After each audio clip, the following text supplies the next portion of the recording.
Fique com as principais notícias da semana, do dia 20 ao dia 24 de fevereiro de 2023, que foram publicadas aqui no canal. Olá, eu sou Marcel, repórter digital do canal Saiu no Diário Oficial Notícias. Se inscreva e ative o sino para receber notícias diárias sobre os principais acontecimentos da política brasileira, como por exemplo, decretos presidenciais, decisões do STJ e STF e muito mais. Nova tabela do IR custará até R$ 108 bilhões em 2024, dizem auditores. Valor equivale ao que o governo Lula deixará de arrecadar para corrigir defasagem. Medida precisa de aval do Congresso. A mudança na tabela do IRPF, Imposto de Renda da Pessoa Física, anunciada nesta quinta-feira, 16 de fevereiro de 2023, pelo presidente Luiz Inácio Lula da Silva, PT, deve levar a uma queda de arrecadação de R$ 108 bilhões em 2024.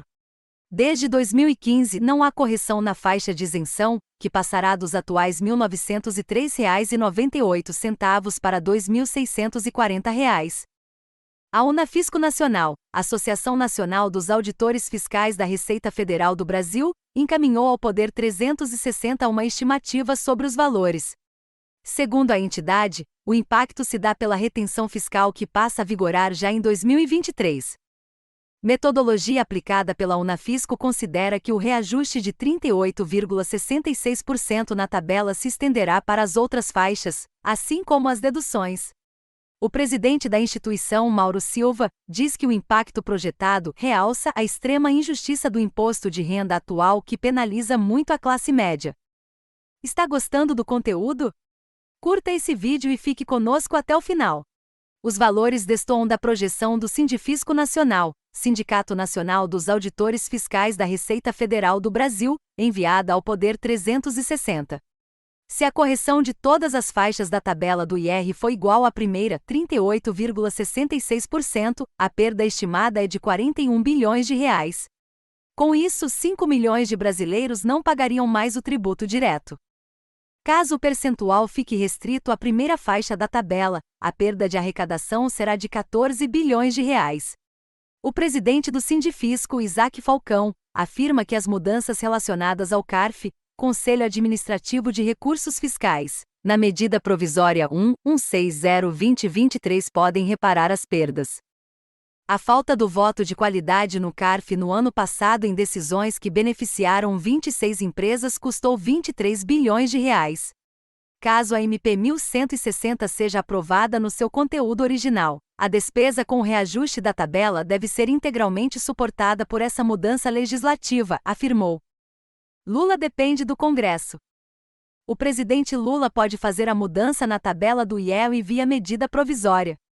Assim, o efeito é imediato. Segundo o ex-secretário da Receita Federal Everardo Maciel, a iniciativa não vai demandar compensação porque não é qualificada como isenção no demonstrativo de renúncia fiscal. Ele afirma que a mudança depende do aval do Congresso pelo limite de isenção ser fixado em lei. Já o advogado tributarista Carlos Gouveia diz que a ação do chefe do Executivo é uma medida de justiça fiscal e não seria encarada como uma renúncia, ao pé da letra.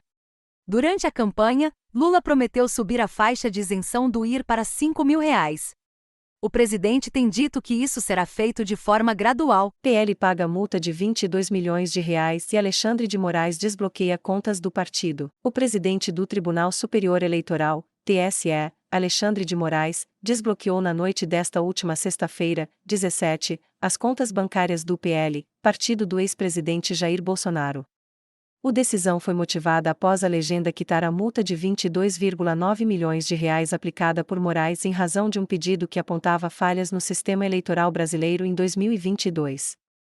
Nesse cenário, considerando o saldo suficiente à quitação da multa transferido à conta vinculada, deve ser imediatamente liberado ao partido, via Sisbajud, o saldo remanescente nas contas partidárias, bem como restabelecido o repasse mensal e ordinário do fundo partidário, diz trecho da decisão. No despacho, o magistrado também ordenou que sejam retomados os pagamentos do fundo partidário ao PL a partir do próximo repasse previsto, em 28 de fevereiro.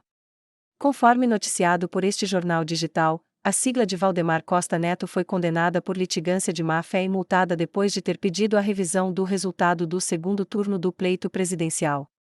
Professor de escola pública diz a alunos que Jesus era vagabundo e idiota.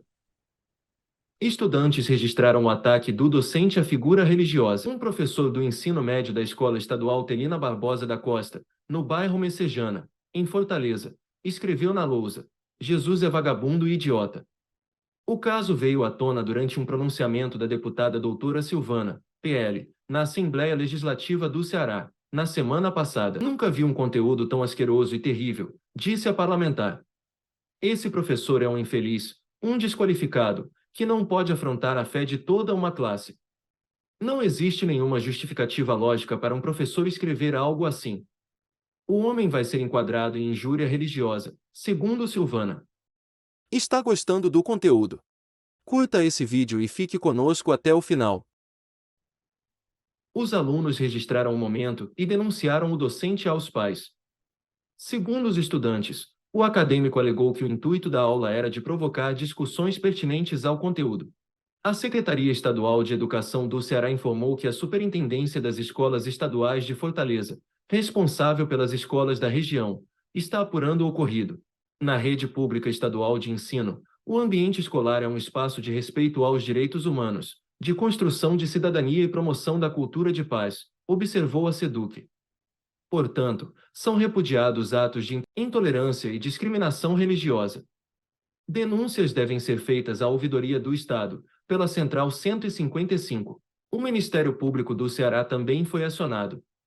O órgão comunicou que, por meio das Promotorias de Justiça da Educação de Fortaleza, aliadas ao Centro de Apoio Operacional da Educação, analisará as ofensas do professor, segundo as quais Jesus era vagabundo. Novo governo Lula. O terceiro mais rejeitado na democracia, presidente termina primeiro mês de mandato com 35% de ruim ou péssimo. Só Dilma e FHC tinham taxas piores quando reeleitos. Luiz Inácio Lula da Silva, PT, começa seu novo mandato como o terceiro presidente mais rejeitado desde a volta das eleições diretas no Brasil. O petista é considerado ruim ou péssimo por 35% dos eleitores depois de um mês no cargo, segundo o Poder Data. Só Dilma Rousseff, PT, em 2015 no segundo mandato, e Fernando Henrique Cardoso, PSDB, em 1999, também no segundo mandato, ficaram numericamente à frente de Lula, rejeitados por 44% e 36%, respectivamente, nos meses iniciais de cada governo. O ex-presidente Jair Bolsonaro, PL, era considerado ótimo ou bom por 39% no segundo mês de seu mandato, patamar semelhante ao de Lula, 43%. Mas só 19% o avaliavam como ruim ou péssimo. O Poder 360 considerou os primeiros levantamentos realizados por grandes empresas nos inícios de mandato de cada presidente. Os números são do acervo de pesquisas deste jornal digital, com dados de popularidade, aprovação e confiança de cada governo desde a redemocratização. Nos primeiros meses de seus dois mandatos iniciais, 2013 e 2007, Lula tinha só 7% e 14%, respectivamente, de avaliação como ruim ou péssimo.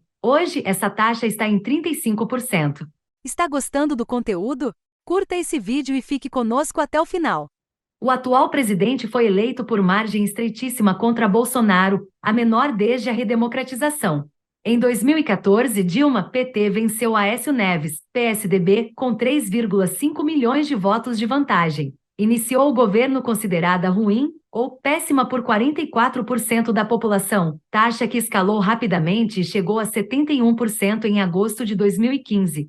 Lula foi eleito por 50,90% em outubro de 2022 com discurso de pacificação. Para melhorar a avaliação e evitar problemas com a opinião pública, o presidente intensifica o aceno aos eleitores mais pobres. A situação dos indicadores econômicos nos próximos meses também deve influenciar no humor da população. Lula sanciona a lei que aumenta salário de ministros do STF e remuneração de outras categorias do Judiciário e do Congresso também será reajustada. Pagamentos chegam a R$46,3 mil. O presidente Luiz Inácio Lula da Silva, PT, sancionou o aumento salarial dos ministros do STF, Supremo Tribunal Federal, que vão receber R$ 46.366,19 por mês ao chegar ao teto de pagamento em 2025.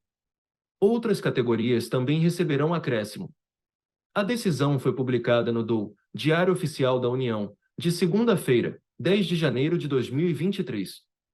O salário dos magistrados do STF, hoje em R$ 39.293,32, passará por reajuste de 18% escalonado em 3 anos, 2023, 2024 e 2025, sendo o primeiro ainda em 2023. A partir de 1º de abril de 2023, R$ 41.650,92. A partir de 1º de fevereiro de 2024, R$ 44.008,52. A partir de 1º de fevereiro de 2025, R$ 46.366,19. Os valores também valem para o Procurador-Geral da República. O salário dos ministros do Supremo é usado como teto para as remunerações no Serviço Público Federal. O PGR, o defensor e o subdefensor público-geral federal também tiveram as remunerações atualizadas. Leia os reajustes salariais aprovados pelo presidente, TCU, MPU, Câmara e Senado. 6% a partir de 1º de fevereiro de 2023, 6% a partir de 1º de fevereiro de 2024, 6,13% a partir de 1º de fevereiro de 2025. Defensor Público da União, a partir de 1º de fevereiro de 2023, R$ 35.423,58. A partir de 1º de fevereiro de 2024, R$ 36.529,16. A partir de 1º de fevereiro de 2025, R$ 37.628,65. Em 26 de dezembro de 2022, o Congresso Nacional promulgou o PDL, Projeto de Decreto Legislativo, que estabelece a progressão salarial do presidente e do vice-presidente da República. Com o aumento, os salários serão de R$ 46.366,19. Assim como os salários dos ministros, o reajuste dos congressistas, presidente e do vice-presidente da República será feito gradativamente a partir de 2023, até atingir o valor final em 2025. Impacto orçamentário. Eis o impacto orçamentário previsto para cada órgão em 2023, 2024, 2025 e 2026. Câmara dos Deputados, R$ 86 milhões, 18,8 milhões, 19,1 milhões e reais 20,2 milhões. Senado, 14,3 milhões, 3 milhões, 2,5 milhões e 3,5 milhões. Poder Executivo, 7,1 milhões, 1,2 milhão de reais, 1,2 milhão de reais e 1,3 milhão de reais. Correção 12 de janeiro de 2023, 19 horas, diferentemente do que havia sido publicado nesta reportagem. O salário dos magistrados do STF, hoje em R$ 39.293,32, passará por reajuste de 18% escalonado em 3 anos, 2023, 2024 e 2025, e não em 2023, 2024 e 2035. E o PDL, Projeto de Decreto Legislativo, que estabelece a progressão salarial do presidente e do vice-presidente da República, não precisará passar pela sanção do presidente. O texto já foi promulgado pelo Congresso. O texto foi atualizado e corrigido. Que bom que você ficou aqui até o final. Nossos vídeos vão ao ar de segunda a sexta às 19 horas. Compartilhe esse vídeo para que mais pessoas saibam o que está acontecendo em nosso país. Vejo você no próximo vídeo.